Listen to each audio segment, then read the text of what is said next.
राज्य की विधि व्यवस्था का।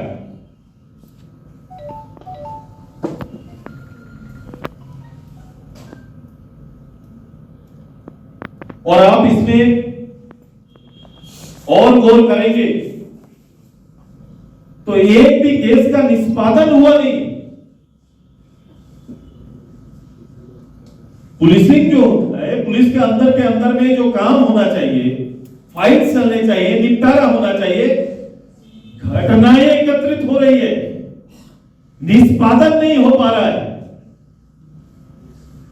प्रारंभ काल से देख लीजिए, शुरू से 4 साल पूर्व से लेकर आज तक का सरकार को मंच में खड़ा होकर आज घटना की लॉ एंड ऑर्डर के संदर्भ में जितनी घटनाएं आई और उसके एवज में जो सरकार के तंत्र ने काम किए हैं, उसके परिणाम क्या हुए, यह डाटा सरकार को पेश करना चाहिए।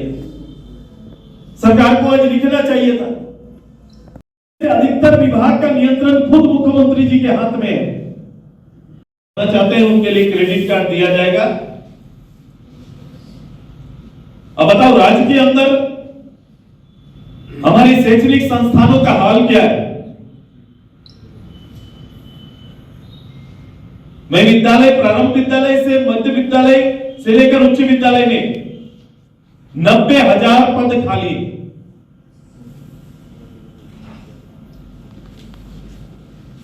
जब नियुक्ति नहीं हुई तो विद्यालय की आवश्यकता की पूर्ति नहीं हुई, टीचर्स की पूर्ति नहीं हुई, तो हमारा शैक्षणिक वातावरण विद्यालयों में क्या है, इसका आकलन आप खुद कर सकते हैं। जिस राज्य के अंदर 90,000 शिक्षकों के पद खाली चल रहे हैं, उस विद्यालय में घंटी आधारित पढ़ाई हो रहा है कि नहीं, शिक्षण संस्थानों का हाल क्या होगा, आप इसका मूल्यांकन और आकलन निकाल लीजिए।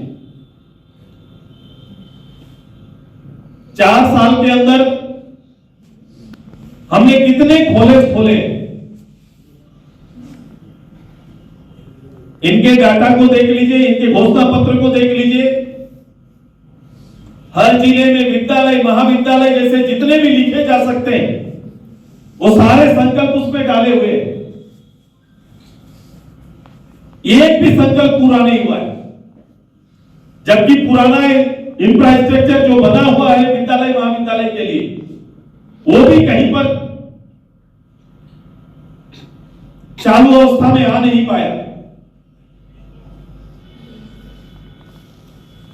8 साल 10 साल की बिल्डिंगें पड़ी हुई है, लेकिन शैक्षणिक वातावरण वहां बन नहीं पाया, क्योंकि नियुक्तियां नहीं हो पाई।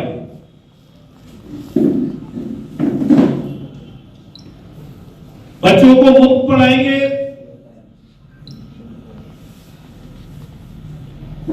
ग्रेजुएशन से लेकर मास्टर डिग्री तक। अब बता दीजिए किस महाविद्यालय में ग्रेजुएशन और मास्टर डिग्री यहां के लोगों को फ्री पढ़ाया जा रहा है? ऐसा कौन सा महाविद्यालय हमको दिखा दीजिए चिन्हित करके। मुख्यमंत्री जी आज मोराबादी में खड़ा होकर और ये घोषणा करे कि मैंने यहां पर फ्री कर दिया।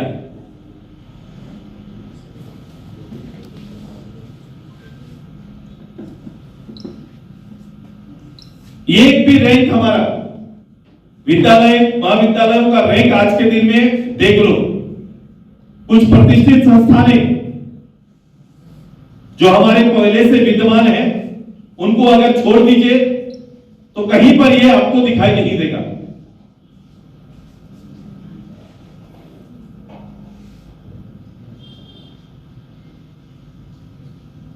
माने शैक्षणिक वातावरण से नियोजन तक का पूरा मामला इस प्रदेश से कभी भी सरकार ने गंभीरता से नहीं लिया और एक बड़ा बिखराव आया है।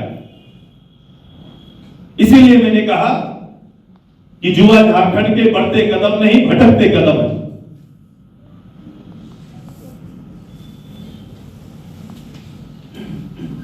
आप हेल्थ में आइए,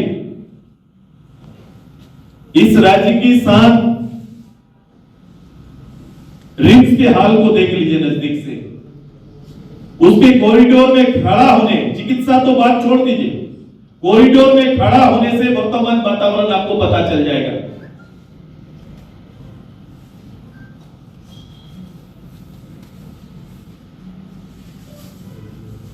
कोई सूद लेने वाला, कोई ऊपर से कोई अगर पैरवीकार ना हो तो एक आम जन का इलाज वहां पर संभव नहीं है। जो वातावरण वहां बना हुआ है, उसकी स्थिति देखिए जाकर।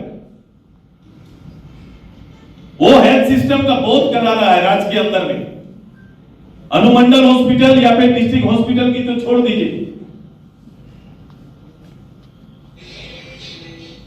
आयुष्मान का मूल्यांकन नहीं हो पा रहा है।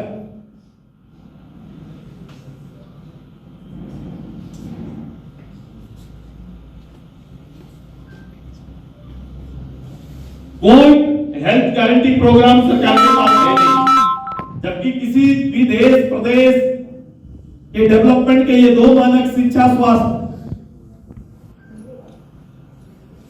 इन दोनों विषय पर कोई प्रॉमिस कोई कमिटमेंट गवर्नमेंट का नहीं है, जबकि पूर्व की जो अवस्था थी उससे नीचे चली गई। यही सरकार 4 साल पहले जब विद्यालयों को मर्ज किया जा रहा था तो हल्ला बोल कर रही थी। 4 साल बीत गए, एक भी मर्ज किया हुआ विद्यालय खोल पाए हैं क्या?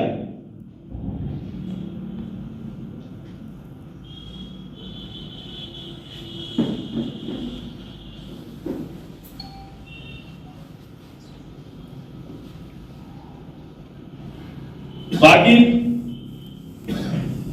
जितने भी डेवलपमेंट इंडेक्स हैं, जो विभाग है, पीडीएस सिस्टम के हाल को देख लीजिए। ग्रीन कार्ड लोगों को उपलब्ध कराएंगे कहें, मैंने कभी भी सरकार को उधारी में नहीं देखा है कि लोगों को त्योहार के समय में लोगों को अनाज नहीं मिला, कि सरकार ने अगर ये मानक बनाया कि इतने लाख लोगों को चावल देना आवश्यक है, राशन के सहयोग के बगैर ये परिवार नहीं चल सकता, तब जाके उन्हें राशन दिया जाता है। भारत सरकार की राशन योजना चल रही है, राज्य सरकार ने ग्रीन कार्ड के माध्यम से लोगों को अन्य बचे हुए शेष आवश्यक लोगों के लिए चिन्हित करने की बात कही। आप पंचायत के आधार पर जाके देख लीजिए, 2-2 महीने 3-3 महीने का राशन नहीं पहुंचता है। कुछ दिन पहले खूब जोर शोर मचाए, एक भी मनपट्टा इस पूरे अभियान में सरकार बांट नहीं पाई।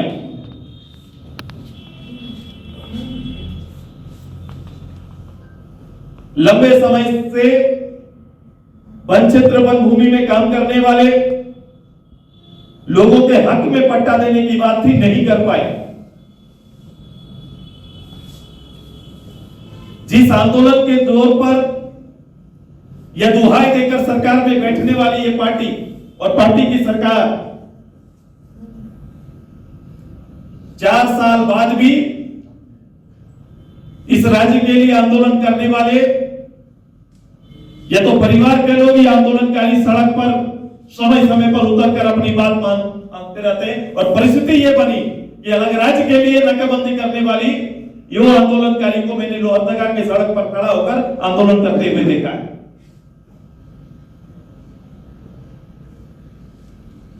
ये व्यवस्था कहां से आ गई इनके नेतृत्व में? ये 4 साल की उपलब्धि है, जिन्हें प्रदेश के अंदर सम्मान मिलना चाहिए, वो सड़क पर आ गए।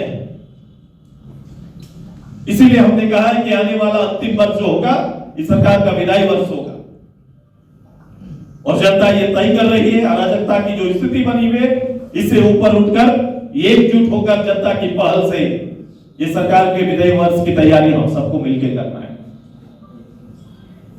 केवल सरकारी खंभे, प्रचार प्रसार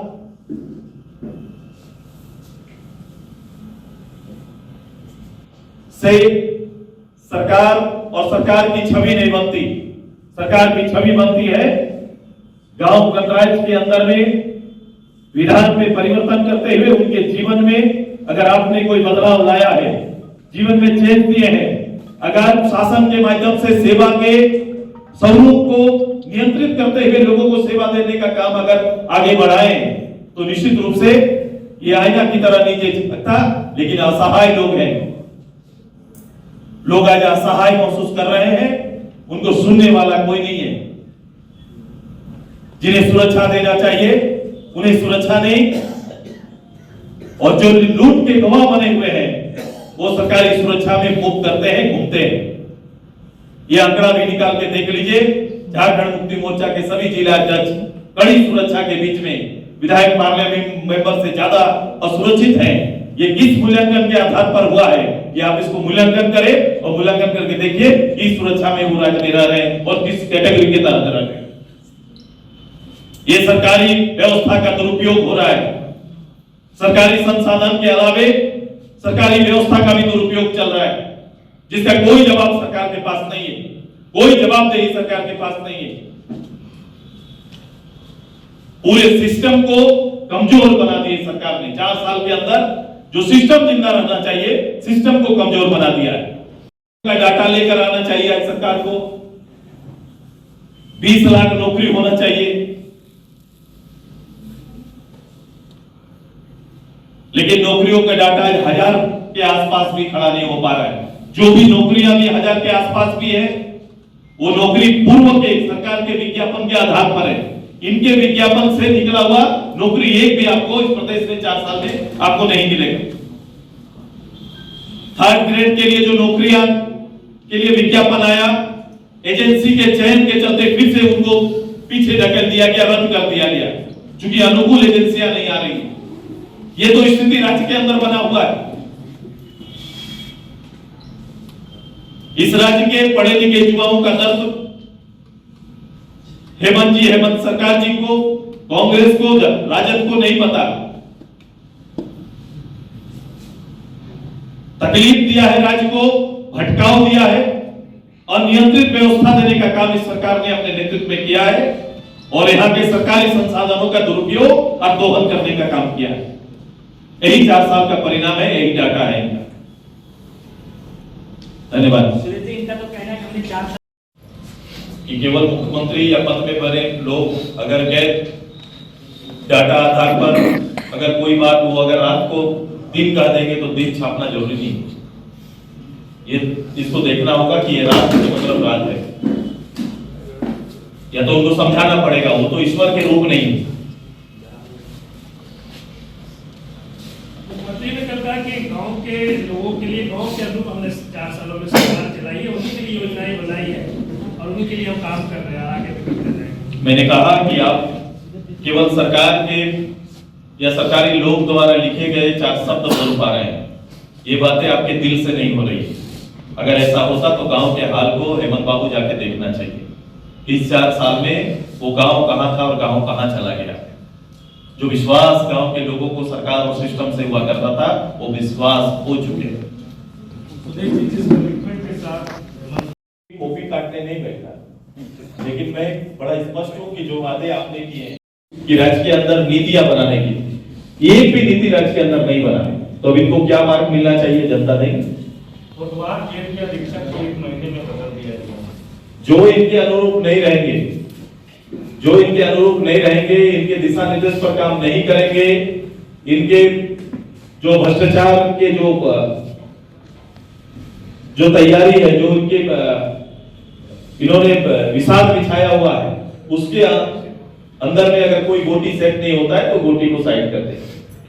आपने इतना संबंध इनके नीतियों पर हमारा क्या पक्ष रहा है, ये पहली पार्टी नीतियों पर पक्ष, लिखित पक्ष रखने वाली पार्टी है, जो हमने अपने समय में भी और अभी भी अपना पक्ष इसी आधार पर रखा है, अंतिम सर्वे को जगह देते हुए रखा है। और आप दोहरा रहे हैं तो आपको मुझे ये बताना पड़ेगा कि 17 मीटिंग ये होम में कर चुके हैं, लेकिन ये काम नहीं हुआ।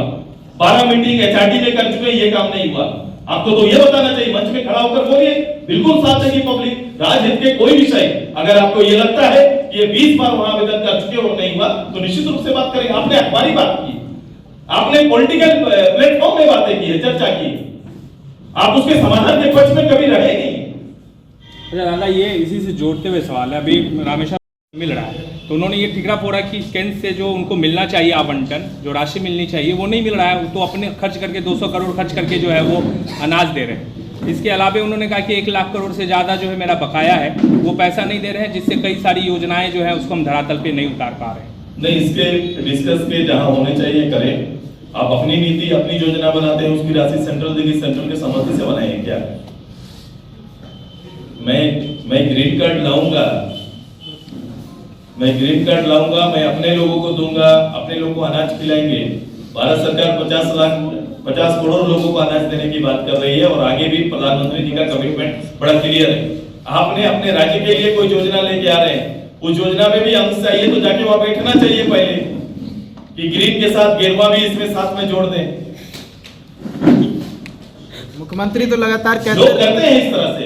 मैं साउथ में बता रहा हूँ, आवास योजना में भी जो भारत सरकार का 5 लाख का आवास देते हैं, 5 लाख का आवास गरीब को देते हैं, लेकिन उसमें प्रधानमंत्री आवास योजना को साथ में लेके देते हैं। आप भारत सरकार की योजनाओं को दरकिनार करते हैं, उनसे मिलने वाली राशि का दुरुपयोग करते हैं। जिस विषय के लिए आपको राशि दी जाती है वो विषय की राशि वहां ना खर्च करके आप दूसरे जगह पर खर्च करना प्रारंभ करते हैं, इसीलिए तो ये कारण होता है। इसका जवाब तो आप देते नहीं है कभी भी सेंट्रल को।